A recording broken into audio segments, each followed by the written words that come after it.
Pleased to be able to introduce our mayor this morning. Mayor, thank you for coming this morning. Our mayor is a graduate of Southern Illinois University. He served in the Navy for over 22 years. He's worked in both government and in the private sector. He has lived in the community for a number of years with his wife, Wendy. And we really just do appreciate the work that the mayor has done for our community and the rest of his staff. So we're here this morning to hear the state of the city, and I welcome Mayor Robbie Robinson. Thank you.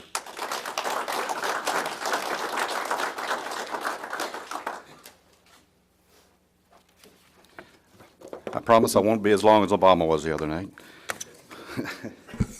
No standing ovations, we'll get through this.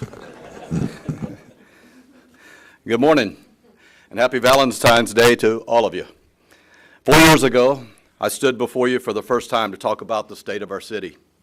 Today, I want to revisit the last few years and also take a look toward our future.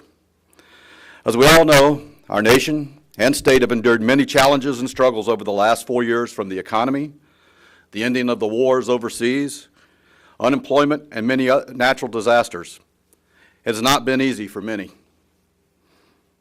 With uncertainty on the fiscal cliff and other budget cuts being looked at by Congress, it requires states, counties, cities, and towns all across America to become more cautious when planning budgets, projects, and programs for their communities.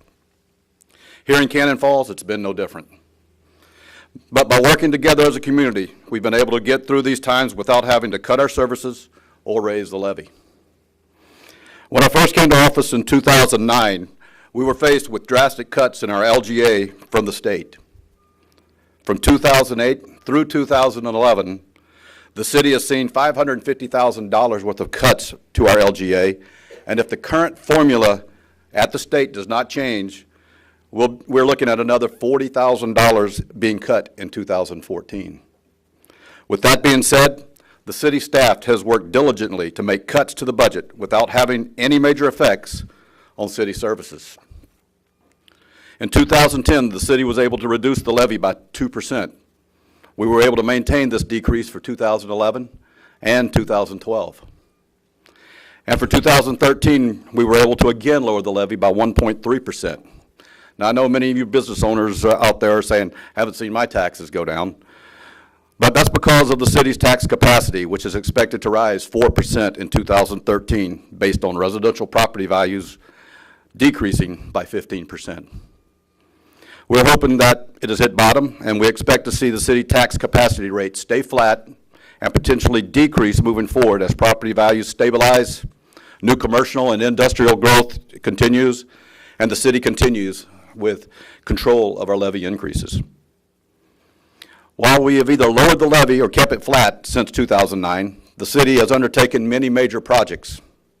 As I mentioned last year, the city adopted a comprehensive capital improvement program to assist with our long-range planning. In 2010, we completed the fire hall expansion and took ownership of our new ladder truck in October 2012. In the spring of 2012, we completed the first of our street and utilities improvement program with the completion of the West Side Phase 1. We're now planning to start the East Side Phase 1 project this spring. After many years of waiting, the final plans for the Highway 52 interchange project are complete, with bids to be let this month for a July start of construction lasting roughly 2 years. The city has approved the payment of our share of the $2.4 million cost using general fund reserves and TIF fund reserves. One project that everyone in the city can take pride in is the new library. In 2011, the Library Foundation started a fundraising campaign to build a new library for our city. Through the many pledges from citizens and members of our community, the new library has come to fruition. Construction on the library began in the fall of 2012, and the new library will begin serving the community on March the 4th, 2013. The City Council had an opportunity to tour the facility last week, and I think everyone will be quite happy with the new building. I'd like to say thank you to the Library Foundation, the Library Board, the Library Building Committee, and the citizens who donated to the project in one way or another. As we look to 2013 and beyond, the city is working to remain fiscally sound. We have 2-year agreements in place with all of our union employees that offer reasonable pay increases and addresses health insurance costs by capping city contributions. The city is maintaining a healthy general fund reserve of 57%, and will be making plans this year to use some of that reserve for capital purchases, which will help to keep future levies low. With continued sound financial management, the city maintains a AA- bond rating, which saves significantly on bonding costs for infrastructure projects. Our police officers, firemen, ambulance staff, public works, library and administrative staff are all dedicated men and women who take pride in serving the citizens of our community. I want to take this time to say thank you to all of the employees of Cannon Falls for a great job they do. In 2009, the city had 15 businesses working out of 12 buildings in our industrial park. We were facing losses with the Midwest Distribution Center closing and a struggling economy. Since that time, the city's Economic Development Authority has worked to promote and generate interest in Cannon Falls to businesses throughout the state. The former Midwest building was sold to the Twin City Container. In 2010, the railroad came back into town with Progressive Rail taking over the malt house, and the EDA hasn't slowed down.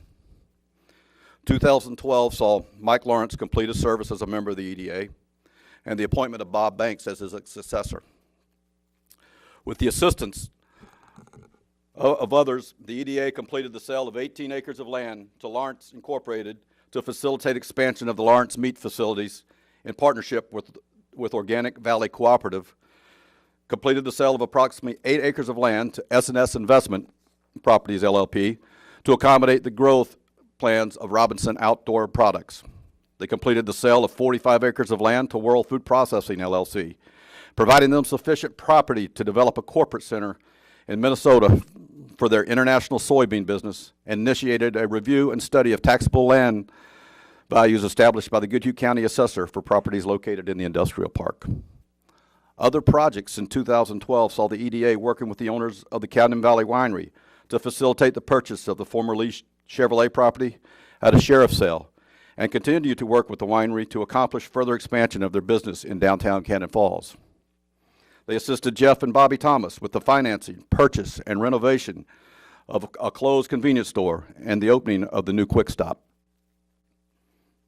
Supported plans by Gemini to construct a new 30,000 square foot warehouse in Cannon Falls and a rezoning request near their existing campus to accommodate future growth. They assisted Art.org with a $150,000 loan to purchase the former bowling alley property next to the VFW Legion. Art.org plans to relocate their entire operation and programs from Northfield to Cannon Falls, with the first phase of their project, purchase, and renovation estimated to be $300,000.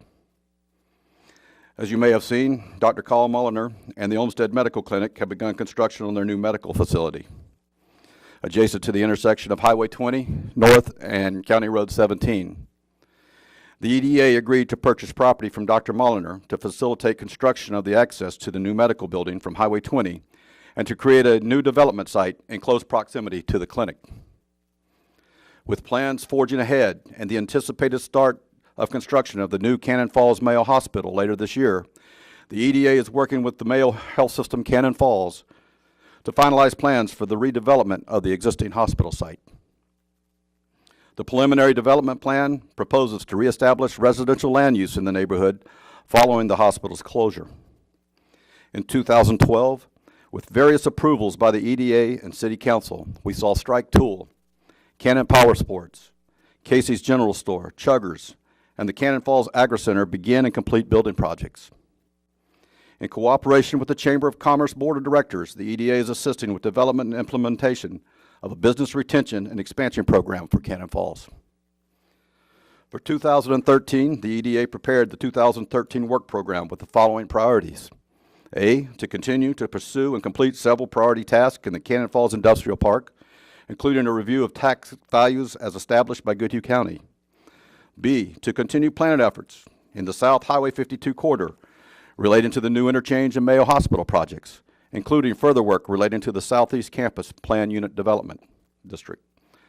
To support further private and public investments in and adjacent to the downtown, including the proposed Cannon Winery expansion proposal and to continue to investigate and pursue opportunities to capitalize on the local foods market. As you can see, the state of our city continues to be strong.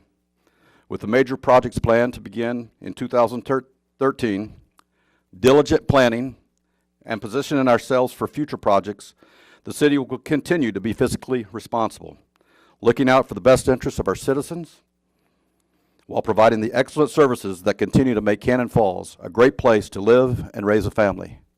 Again, thank you for inviting me here today. God bless Cannon Falls, the state of Minnesota, and the United States of America.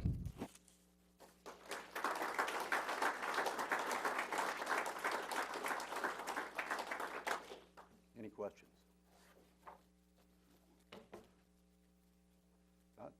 Thanks again for having me, and thanks for the job that all you folks do, providing services to the citizens of Cannon Falls. And we couldn't be a city without all of you.